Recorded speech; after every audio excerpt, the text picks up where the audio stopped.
28 फरवरी 2024 को कौन सा दिन था? दोस्तों जब भी आपसे इस टाइप की सवाल पूछा जाए तो आप मात्र 5 सेकंड के अंदर आप सॉल्व कर सकते हैं, इससे ज़्यादा समय नहीं लगेगा। इसके लिए आपको क्या करना होगा, 3 कोड याद रखना होगा। पहला महीना का कोड, दूसरा दिन का कोड, तीसरा शताब्दी का कोड, और इसके साथ में एक छोटा सा सूत्र याद रखना होगा जो कि अभी हम इसी वीडियो में हम आपको बताने वाला हूँ। तो चलिए इस कोड के ऊपर एक बार नजर मारते हैं, उसके बाद क्वेश्चन को सॉल्व करना शुरू करते हैं। कैलेंडर दिन का कोड देखिए, रविवार का कोड होता है 1, सोमवार का कोड होता है 2, मंगलवार का कोड होता है 3, और बुधवार का कोड होता है 4, और गुरुवार का कोड होता है 5, और शुक्रवार का कोड होता है 6, और शनिवार का कोड होता है 0। दोस्तों अब चलिए जानते हैं कैलेंडर महीना के कोड के बारे में। कैलेंडर महीना का कोड देखिए, जनवरी का कोड होता है 1, फरवरी का कोड होता है 4, और मार्च का कोड होता है 4, और अप्रैल का कोड होता है 0, और मई का कोड होता है 2, और जून का कोड होता है 5, और जुलाई का कोड होता है 0, और अगस्त का कोड होता है 3, और सितंबर का कोड होता है 6, अक्टूबर का कोड होता है 1, और नवंबर का कोड होता है 4, और दिसंबर का कोड होता है 6। दोस्तों जब आपका सवाल लीप वर्ष में पूछा जाए तो जनवरी और फरवरी महीना का कोड चेंज हो जाता है। देखिए जनवरी का कोड 0 हो जाता है और फरवरी का कोड 3 हो जाता है। आपको इतना ही याद रखना है। तो दोस्तों चलिए अब जानते हैं सेंचुरी कोड के बारे में।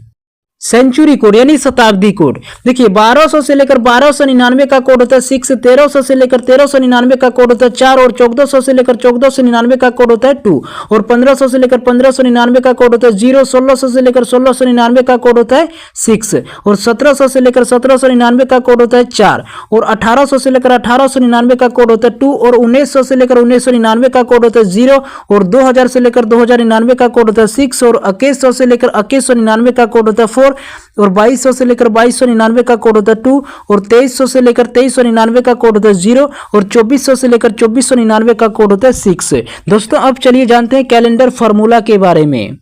कैलेंडर फार्मूला देखिए, पहले आपको लिखना होता है दिनांक, उसके बाद आपको लिखना होगा महीना का कोड, उसके बाद आपको लिखना होगा वर्ष, वर्ष का आपको लास्ट 2 ही डिजिट लिखना होगा, उसके बाद आपको लिखना होगा लीप वर्ष, उसके बाद आपको लिखना होगा शताब्दी कोड, और सभी को जोड़ के 7 से भाग दीजिए, आपका राइट आंसर आ जाएगा।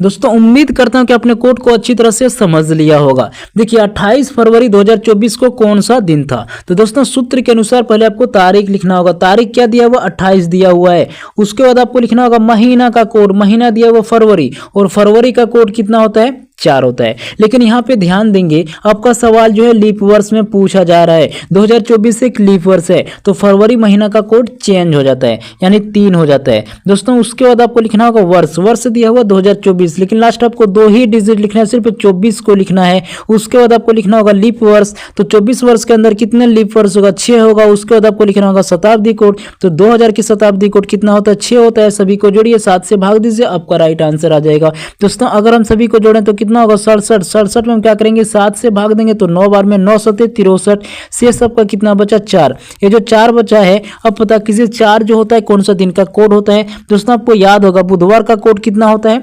4 होता है, यानी ये ऑप्शन आपका राइट आंसर है। 28 फरवरी 2024 को कौन सा दिन था दोस्तों? बुधवार था।